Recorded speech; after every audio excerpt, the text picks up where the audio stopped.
એક 12મા ધોરણમાં અભ્યાસ કરતી સગીર વયની કિશોરીને જે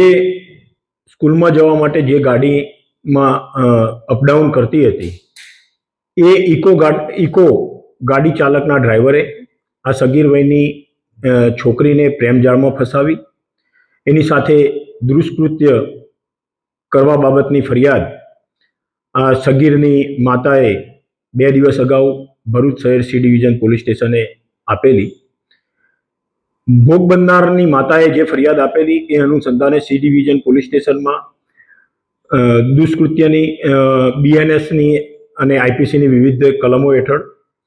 તથા પોક્સો એક્ટની વિવિધ કલમો હેઠળ ગુનો દાખલ તાત્કાલિક કરવામાં આવેલો હતો. સી ડિવિઝનના પીઆઈ શ્રી એનઆર ચૌધરીએ તાત્કાલિક ગુનાની તપાસ સંભાળી અને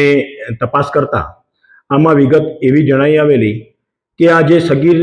વયની કિશોરી છે એ 9મા ધોરણમાં અભ્યાસ કરતી હતી અને જે ઇકો ગાડીમાં સ્કૂલે જવા માટે અપડાઉન કરતી હતી એ ઇકો ગાડીના ચાલકે તેને લોભામણી લાલચો આપીને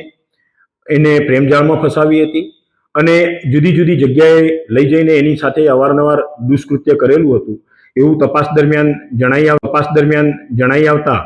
તાત્કાલિક ધોરણે તપાસ કરતા અમલદાર શ્રી ચૌધરીએ આ ઇકો ગાડીના ચાલક શાહરૂખ નામનો ઈસમ કે જે હળદર ગામનો છે અને 28 વર્ષની ઉંમર છે એ વ્યક્તિને તાત્કાલિક ગુનાના કામે પુરાવા એકત્રિત કરી અટક કરેલો અને વધુ પુરાવા એકત્રિત કરવા માટે આરોપીને